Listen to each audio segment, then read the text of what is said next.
Chamblee, broadcasting from Chamblee, Atlanta, the next great American city, Battleground Zero, the epicenter of the 2017 civil defense of the United States of America.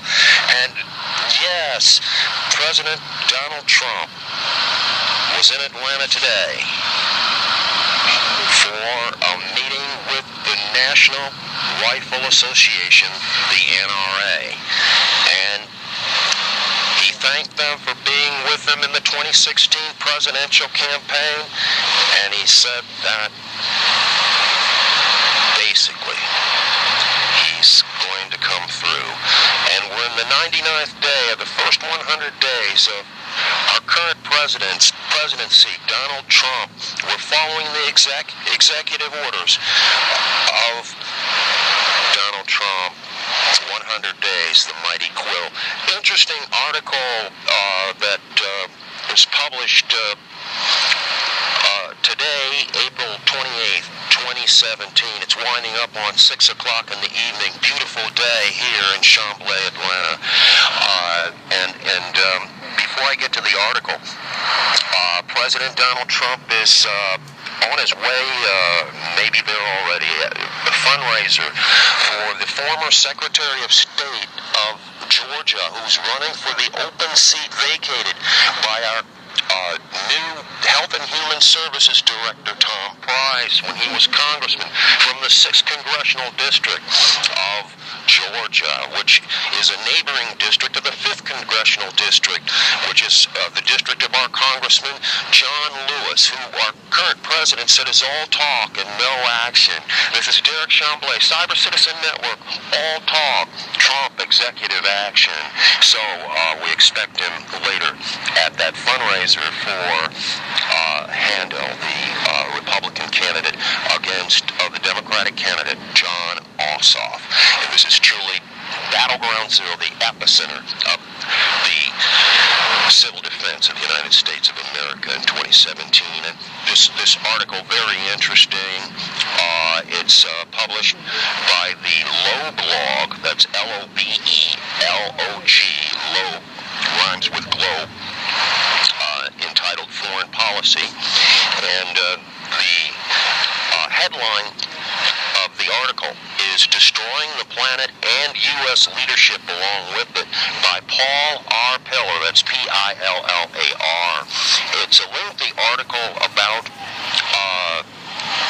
the particular executive actions of our current president, Donald Trump, in terms of giving up leadership in the situation with the climate, environmental protection, and whatnot. And it's a lengthy article. I'm going to skip down to a couple paragraphs here that are quite interesting. And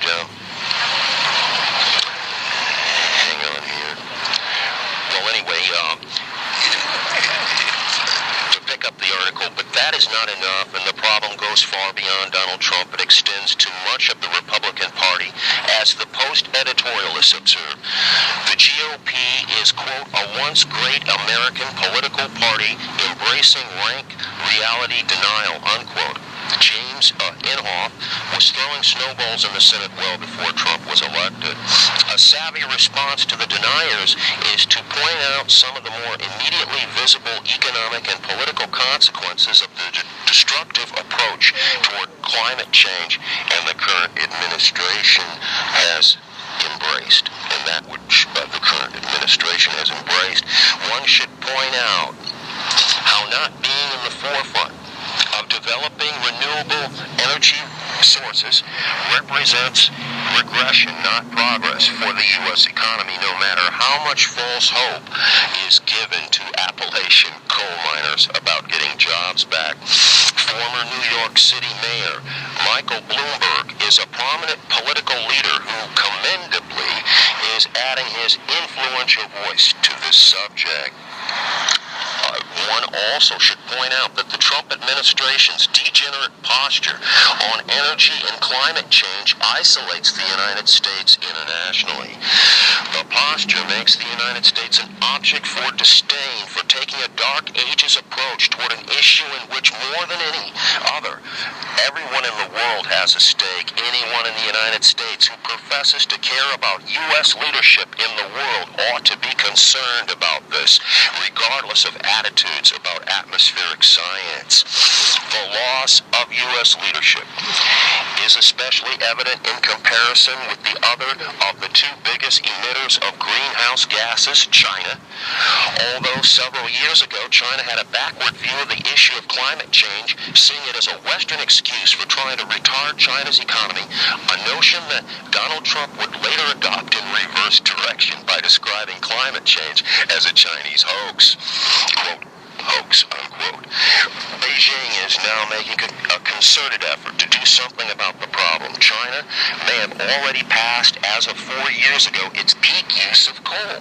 There are no signs that the Trump administration's backsliding on the issue has lessened China's commitment to take a progressive and responsible path on the manner.